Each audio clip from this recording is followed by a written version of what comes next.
ఇదే పోలీసులకు చెప్తా ఉన్నా, పోలీసులు ఎవరైతే చంద్రబాబు నాయుడు గారిని మెప్పు కోసం, ఎవరైతే పోలీసులు చంద్రబాబు నాయుడు గారి మెప్పు కోసం ఎవరైతే వాళ్ళ టోపీ మీద ఉన్న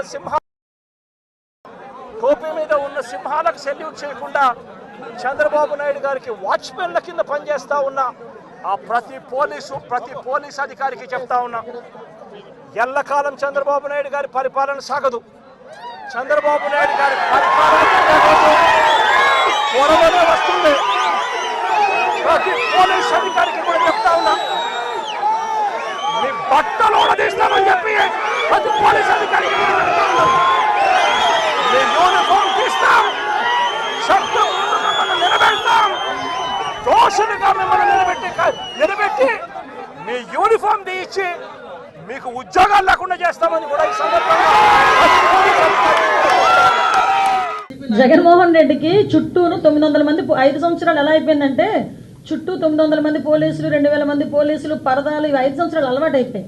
పాపం ప్రతిపక్షంలోకి వచ్చిన తర్వాత పులివెందుల ఎమ్మెల్యే అయిన తర్వాత పోలీసుల మీద బెంగ కొద్ది మాట్లాడుతున్నారో ఏంటో నాకు అర్థం కావట్లేదు. కానీ ఒకటి మాత్రం క్లియర్గా చెప్తానండి, పోలీసులు మాట్లాడితే పోలీస్ అని పోలీసుల మీద దుమ్మెత్తి పోయడం అనేది మంచిది కాదు.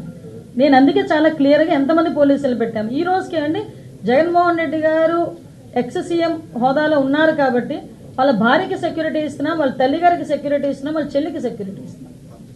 మేము ప్రతిపక్షంలో ఉండేటప్పుడు బ్రాహ్మణి గారికి సెక్యూరిటీ తీసేశారు, లోకేష్ గారికి సెక్యూరిటీ తీసేశారు, చంద్రబాబు నాయుడు గారికి సెక్యూరిటీ తగ్గించేయమని చెప్పి తగ్గించేస్తే మేము మళ్ళీ సెంట్రల్ గవర్నమెంట్లో మళ్ళీ విషయం చెప్పి ఆయనకి మళ్ళీ ఆయన సెక్యూరిటీ పెంచుకోవాల్సిన అవసరం వచ్చింది.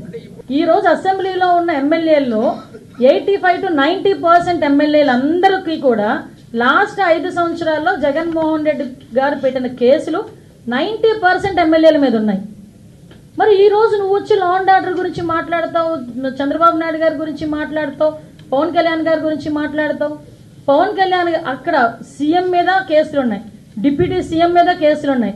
సీఎం ఇప్పుడున్న సీఎం గారిని రోడ్డు మీద నిలబెట్టావు, డిప్యూటీ సీఎం గారిని రోడ్డు మీద పడుకోబెట్టావు.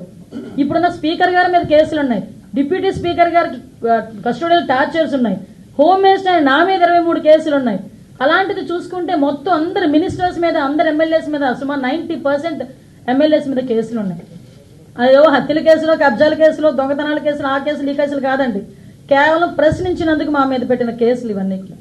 నువ్వు ఈ రోజు వచ్చి మాట్లాడుతున్నావు. ఈ రోజు మేము ఎంత ట్రాన్స్పరెన్సీగా పనిచేస్తున్నామంటే జగన్మోహన్ రెడ్డి నేను పలానా ఓకే సవాల్ వస్తేనే బెంగళూరు నుంచి వస్తావు, ఎక్కడైనా శవరాజకీయం చేయాలనుకుంటే బెంగళూరు నుంచి వస్తారు మీరు. కాదని చెప్పట్లేదు. మీరు ఎక్కడికి వెళ్తారని మీరు పర్మిషన్ పెడితే ఏ రోజైనా మిమ్మల్ని హౌస్ అరెస్ట్ చేసిన సందర్భాలు ఉన్నాయా? మిమ్మల్ని మీ నాయకులను ఎవరైనా హౌస్ అరెస్ట్ చేసిన సందర్భాలు ఉన్నాయా? ప్రివెంటివ్ అరెస్ట్ ఏమైనా చేస్తున్నామా? పరదాలు ఏమైనా కడుతున్నామా? పోలీస్ బందోబస్తుల మధ్యలో మేము ఏమైనా వెళ్తున్నామా? ఒకసారి ఆలోచన చేయండి. ఇవన్నీ మేమంత ట్రాన్స్పరెన్సీగా ఒక ప్రతిపక్ష నాయకుడు కూడా కాదు, ఎక్స్ సీఎంకి ఇవ్వాల్సిన గౌరవం ఇచ్చి Z+ సెక్యూరిటీ ఇచ్చి అంటే ఆయనకి ఇవ్వాల్సిన భద్రత కన్నా ఎక్కువ ఇచ్చి మేము పంపిస్తూ ఉంటే ఈరోజు బయటకు వచ్చి భద్రతా వైఫల్యం. నేను హోమ్ మినిస్టర్గా మాట్లాడుతున్నా, ఒకసారి భద్రతా వైఫల్యం అని మీరు మాట్లాడుతున్నారు, నేను చర్చకు సిద్ధంగా ఉన్నా. ఏ రకంగా భద్రతా వైఫల్యం అయిందో మీరు అక్కడికి వెళ్ళి ఎలా మాట్లాడుతున్నాడంటే జగన్మోహన్ రెడ్డి పోలీసులు బట్టలు ఊడదీస్తా. నిజంగా దమ్మున్నవాడు ఎస్ఐ బయటకు వచ్చి, ఎస్ఐలు అదేవిధంగా మహిళా పోలీసులు కూడా బయటకు వచ్చి ఏ రకంగా మాట్లాడుతున్నారు అని ఒక ఎక్స్ సీఎంని నిలదీసే పరిస్థితి వచ్చిందంటే సిగ్గుపడాలి ఈరోజు జగన్మోహన్ రెడ్డి. ఎందుకు ఇలా మాట్లాడేనా అని సిగ్గుపడాలి.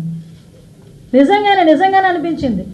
ఒక పోలీస్ కాకి చొక్కా ఒంటి మీదకి రావాలంటే ఏదో బయటకు వెళ్ళి సీఎంఆర్లోనో లేకపోతే ఎక్కడో లక్కీ షాపింగ్ మాల్కో లేకపోతే ఇంకో షాపింగ్ మాల్కో వెళ్ళి కొనేసి తెచ్చుకున్నంత ఈజీ కాదు. కాకి చొక్కా మీద పడ్డం అంటే ఆ కాకి చొక్కా పోలీస్ కానిస్టేబుల్ దగ్గర నుంచి IPS వరకు కాకి చొక్కా ఒంటి మీద పడాలంటే ఎగ్జామ్స్ రాసుకొని రన్నింగ్లు పాస్ అయ్యి వాళ్ళు బాడీ ఫిజికల్ ఫిట్నెస్కి వాళ్ళు పాస్ అయ్యి అదేవిధంగా ఇంటర్వ్యూలకి అటెండ్ అయ్యి కఠోరమైన శ్రమ చేస్తే తప్ప ఆ పోలీస్ చొక్కా ఒంటి మీదకి రాదు, ఆ కాకి చొక్కా ఒంటి మీదకి రాదు.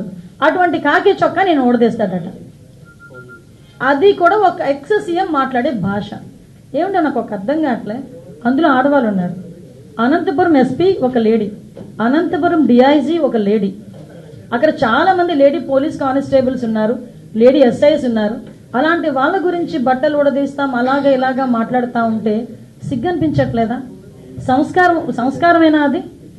కనీసం ఒక సంస్కారంతో కూడిన మాట, ఒక ఎక్సెసియంగా మాట్లాడాలి అన్న ఇంగిత జ్ఞానం లేకుండా ఎక్కడికి వచ్చి మాట్లాడుతున్నాడు? ఇది ఒక విక్టిమ్ హౌస్ దగ్గరకు వచ్చి మాట్లాడే పరిస్థితులు. ఎవరి గురించి వెనకేసుకొస్తున్నాడు? ఒక పోసాని కృష్ణమురళి గురించి, ఒక నందిగాం సురేష్ గురించి వెనకేసుకొస్తున్నాడు. మేము ఈరోజు ఇందాక మేము చెప్పాం, ఎమ్మెల్యేలు ఎంపీల గురించే మాట్లాడాం. నిజంగా ఈరోజు చెప్తే కార్యకర్తలు కానీ, అదేవిధంగా ఇంచుమించుగా చూస్తే దగ్గర మామూలు సామాన్య ప్రజల మీద కానీ వాళ్ళు పెట్టిన కేసులు ఇవన్నీ కోకొల్లలు ఉన్నాయి. కొన్ని వేల కేసులు ఉన్నాయి, మామూలు కొన్ని వేల కేసులు. జగన్మోహన్ రెడ్డి హయాంలో 5 సంవత్సరాల్లో దగ్గర 2826 హత్యలు జరిగినాయి. నిజంగా నేను అంటున్నాను జగన్మోహన్ రెడ్డితో, జగన్మోహన్ రెడ్డి నీ హయాంలో 2800 పైచీలకు హత్యలు జరిగినాయి. వీళ్ళందరి దగ్గరికి కూడా నువ్వు వెళ్తానన్నా కూడా మేము విత్ ప్రొటెక్షన్ పంపిస్తాం, వెళ్ళు, మేమేం కాదని చెప్పట్లేదు. వాళ్ళందరి దగ్గరికి వెళ్ళి పరామర్శించే దమ్ముందా నీకు? అలాంటిది ఈరోజు బయటకు వచ్చి నోటుకు వచ్చినట్టు మాట్లాడతాడు. కార్మూర్ నాగేశ్వరరావు, అది గూండావో తెలియదు, ఒక ఎక్స్ఎమ్మెల్యే తెలియదు, ఒక రౌడీ షీటరో తెలియదు, బయటకు వచ్చి వాళ్ళ గవర్నమెంట్ వచ్చిద్దట, వచ్చిన తర్వాతట గుంటూరు నుంచి బయట ఉన్న అవతల ఉన్న వాళ్ళందరినీ నరికేస్తాడట, గుంటూరు నుంచి అవతల ఉన్న వాళ్ళందరినీ బయటకు తీసుకొచ్చి తంతాడట. అది ఆయన వాళ్ళ కార్యకర్తల మీటింగ్లో మాట్లాడే పరిస్థితి. అంటే నేనేమంటానంటే జగన్మోహన్ రెడ్డి ఇలాంటి వాళ్ళందరూ బలం అనుకుంటున్నాడు, కానీ ఇలాంటి వాళ్ళందరూ ఏదో బల్లెల్ లాంటి వాళ్ళు అనమాట. లాస్ట్ 151 సీట్లు ప్రజలందరూ ఇస్తే మీరు ఇలాంటి పనులు చేసే 11కి దిగారు. ఈరోజు మళ్ళా నోటికి అదుపు లేకుండా ఇలాగే మాట్లాడితే ఆ 11కి కూడా కన్నం పడే పరిస్థితి కనిపించే పరిస్థితి మనందరికీ కూడా కనిపిస్తుంది. అది జగన్మోహన్ రెడ్డికి అర్థం కావట్లా. ఒకటి మేము చెప్తున్నామండి, ఈరోజు శాంతి భద్రతల విషయంలోనే కానీ, ముఖ్యంగా ఎక్కడా కూడా ఫ్యాక్షన్ రాజకీయాలు లేకుండా చూడటంలో కానీ, ప్రజలకు ఎవరికి ఇబ్బంది లేకుండా చూడటంలో కానీ మేమందరం కూడా చిత్తశుద్ధితో పనిచేస్తున్నాం. ముఖ్యంగా పోలీస్ డిపార్ట్మెంట్ గురించి మాట్లాడేటప్పుడు ఒక్కసారి మనస్సాక్షితో ఆలోచించుకోవాలి. వాళ్ళ ఇంట్లో ఆడబిడ్డల్ని, వాళ్ళ ఇంట్లోని ఉన్న మహిళల్ని ఇంట్లో పెట్టి బయటకు వచ్చి అదే మహిళల ప్రొటెక్షన్ గురించి, అదే మహిళల ఆడబిడ్డల ప్రొటెక్షన్ గురించి వాళ్ళు 24 గంటలు కష్టపడతారు. ఈరోజు వాళ్ళ ఇంట్లోని తల్లిదండ్రులు హాస్పిటల్లో ఉన్నారా, వాళ్ళ ఇంట్లో తల్లిదండ్రుల ఆరోగ్యం బాగుందా, వాళ్ళకి ఏం చూడాలనేది కూడా పక్కన పెట్టి డ్యూటీ విషయంలో 24 గంటలు 48 గంటలు అయితే 48 గంటలు కూడా నుంచొని ప్రజల భద్రత గురించి, రాష్ట్ర భద్రత గురించి నుంచొని ఉద్యోగాలు చేసే పరిస్థితులు కనిపిస్తూ ఉన్నాయి. అలాంటి వాళ్ళని గురించి మాట్లాడేటప్పుడు కొంచెం మనం సెన్స్తో మాట్లాడితే ప్రజలు యాక్సెప్ట్ చేస్తారు. ఒక్కసారి అది కూడా ఆలోచన చేసుకోమని జగన్మోహన్ రెడ్డి గారికి చెప్తూ, పోలీస్ డిపార్ట్మెంట్ మీద అదేవిధంగా ప్రజల్ని రెచ్చగొట్టే విధంగా, శాంతి భద్రతలకి భంగం వాటిల్లే విధంగా ఎవరైనా మాట్లాడినా, సోషల్ మీడియాలో పోస్టులు పెట్టినా కంపల్సరీగా తగిన చర్యలు తీసుకుంటామని మీ అందరికీ తెలియజేసుకుంటాం.